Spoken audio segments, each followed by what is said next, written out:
মুহূর্তে আমাদের সঙ্গে টেলিফোনে রয়েছেন আইনজীবী বিকাশ রঞ্জন ভট্টাচার্য। বিকাশ দা, তাহলে সুপ্রিম কোর্টের নির্দেশ মেনে 7 দিন নয় তার আগে অর্থাৎ আগামী কালকেই দাগিদের তালিকা প্রকাশ করতে চলেছে এসএসসি। দেখুন, এটা তো বহু আগেই করা উচিত ছিল। জল ঘোলা করে ছেলেগুলোকে রাস্তায় ছুঁড়ে ফেলে গিয়ে এইসব করেছে। এখন বার করুক, তারপর দেখা যাক কতটা সততার সঙ্গে লিস্টটা করে। এই লিস্টটা বেরোলে দেখবেন আরো অনেক বিতর্ক তৈরি হবে। আমরা দেখতে চাই লিস্টটা তারা কাদের কাদের নাম দিয়েছেন, কোন কোন ক্যাটাগরির নাম দিয়েছেন। সুপ্রিম কোর্ট ডেফিনেটলি বলে দিয়েছেন যে কোন কোন ক্যাটাগরির লোককে তারা টেন্টেড বলছেন।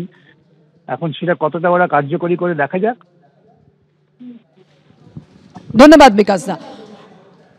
আপনারা শুনলেন আইনজীবী বিকাশ রঞ্জন ভট্টাচার্য, তিনি যে কথা বললেন। এবার আপনাদের জানিয়ে রাখি, সুপ্রিম কোর্টের যে নির্দেশ ছিল যে দাগিদের তালিকা প্রকাশ করতে হবে 7 দিনের মধ্যেই, আগামীকালকের মধ্যেই দাগিদের তালিকা অর্থাৎ অযোগ্যদের তালিকা প্রকাশ করতে চলেছে এসএসসি, এমনটাই জানা যাচ্ছে। আজকে আদালতে যে সওয়াল জবাব হলো তাতে জানা যাচ্ছে আইনজীবী কল্যাণ বন্দ্যোপাধ্যায় তেমনটাই জানিয়েছেন। ব্রাত্য বসু শিক্ষামন্ত্রী তিনি বলেছেন সুপ্রিম কোর্টের নির্দেশ মেনেই আমরা কাজ করব কল্যাণ বন্দ্যোপাধ্যায়ের গাইডলাইন অনুযায়ী। কি বলেছেন শুনুন। সুপ্রিম কোর্ট যেটা বলেছেন সেটা মানতেই হবে। তা আমাদের এসএসসিকে আমরা বলবো যে এসএসসি এটা আমাদের যিনি আইনজীবী আছেন সম্মানীয় সাংসদ কল্যাণ বন্দ্যোপাধ্যায়, তার মতো কথা মতো তিনি যে গাইডলাইন দেবেন সেই অনুযায়ী এসএসসি সুপ্রিম কোর্ট যা নির্দেশ দিয়েছে সেটাই করবে।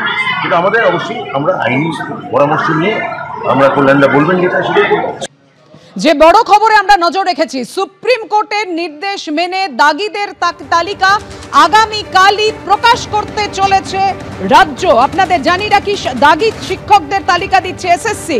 সর্বোচ্চ আদালতে জানালেন এসএসসির আইনজীবী কল্যাণ বন্দ্যোপাধ্যায়, কোন দাগি প্রার্থী যেন নিয়োগ প্রক্রিয়ায় অংশগ্রহণ করতে না পারেন নির্দেশ দেয় সুপ্রিম কোর্ট গতকাল। আপনারা জানেন, যারা সুপ্রিম কোর্টের নির্দেশে 31শে ডিসেম্বর পর্যন্ত চাকরি করছেন তারা দুটি নিয়োগ প্রক্রিয়াতেই অংশ নিতে পারবেন।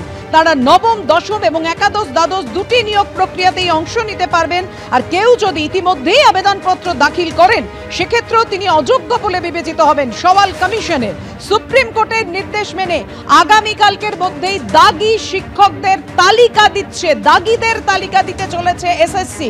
আজ কি হলো আদালতে জানাবেন আমাদের প্রতিনিধি বিজেন্দ্র সিংহ। বিজেন্দ্র, দেখো পাপি, আজকেও যখন হিয়ারিং স্টার্ট হয় সেখানে প্রথমেই যারা যোগ্য টিচার রয়েছেন তাদের আইনজীবীরা বলেন কি অ্যাডমিট কার্ড টেন্টেড ক্যান্ডিডেটগুলোকেও দেওয়া হচ্ছে।